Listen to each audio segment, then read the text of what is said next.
সালামু আলাইকুম।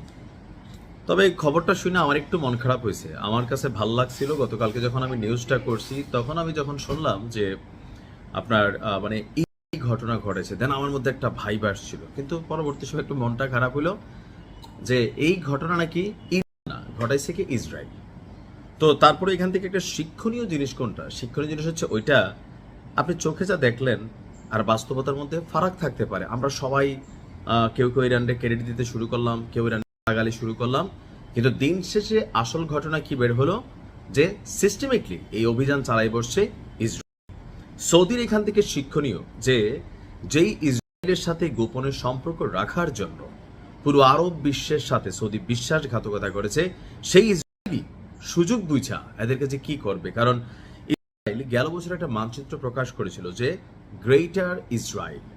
তো সেখানে আমরা দেখেছি সৌদির কিছু অংশ ইসরায়েল তাদের মানচিত্রের মধ্যে নিয়ে আসছে। দর্শক, চাঞ্চল্যকর তথ্য হচ্ছে মধ্যপ্রাচ্যের জ্বালানি খাতে অস্থিতিশীল পরিস্থিতি তৈরি এবং ইরানের বিরুদ্ধে সৌদিকে লেলিয়ে দেওয়ার জন্য বা ধরেন একটা গুটিবাজি করার জন্য সৌদির সবচেয়ে যে বড় তেল কোম্পানি সৌদি আরামকোর, যেই রাশ তানুরা তেল শোধনাগার বলা হয় থাকে, যে সৌদি আরবের তেল শোধনাগারের মধ্যে অর্থনীতির মেরুদণ্ড এটা, সেইখানে অভিযান চালিয়েছে ইসরায়েল।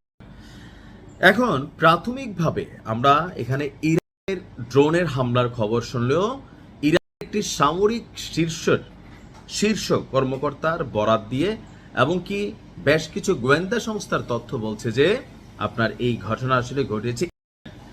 ইরানের সামরিক সূত্রটি তাসনিম নিউজকে দেওয়া একান্ত সাক্ষাৎকারে এই হামলাকে ইসরায়েলের একটি ফলস ফ্ল্যাগ অপারেশন বলে অভিহিত করছে।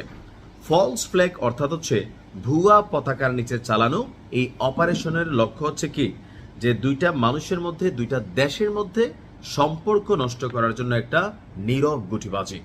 প্রকৃত হামলাকারীরা হচ্ছে ইসরায়েল নিজেদের পরিচয় গোপন রেখে আপনার এমন একটি ঘটনা ঘটিয়েছে যা দেখে মনে হয়েছে যে এটি ইরান চালিয়েছে। এই কৌশলের মাধ্যমে তারা আঞ্চলিক দেশগুলোর অর্থাৎ মধ্যপ্রাচ্যের দেশগুলোর দৃষ্টি আকর্ষণ এবং ইরানের বিরুদ্ধে তারা একটা ন্যারেটিভ তৈরির চেষ্টা চালাচ্ছে এবং কি নিজেরা ঘটনা ঘটিয়ে সেই অপরাধের দায় ইরানের ঘাড়ে চাপিয়ে দিচ্ছে।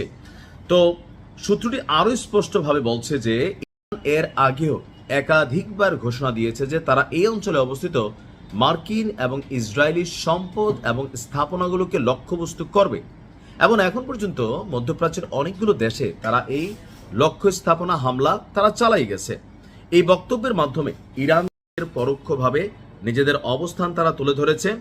ঘটনার বিবরণে জানানো হয়েছে যে সৌদিও এই বিষয়ে আসলে এখন পর্যন্ত কোনো আনুষ্ঠানিক প্রতিক্রিয়া জানায় নাই। তবে আমরা যেহেতু ভাবছি প্রথমে ঘটাইছে, সবাই নিশ্চয়ই এরকমই ভাবছে যে ঘটাইছে। এখন সৌদির ব্যাপারে কেন ইরানের নমনীয় ভূমিকা? কারণ মধ্যপ্রাচ্যে ইরান পরে যদি কোনো একটা বাঘ থাকে, মানে লেস্টেজ নাই, দাঁত নাই, এমনি থাকে না, ওই চিড়িয়াখানার মধ্যে কিছু রাখে না, ধরেন বাচ্চাদের বিনোদনের জন্য হালুম করে ওঠে, কিন্তু ভিতরে দেয়া যায় যে একটা আলাদা মানুষ। তো ওই রকম আপনি ধরতে পারেন যে এরকম টাইপের একটা বাঘ হচ্ছে সৌদি।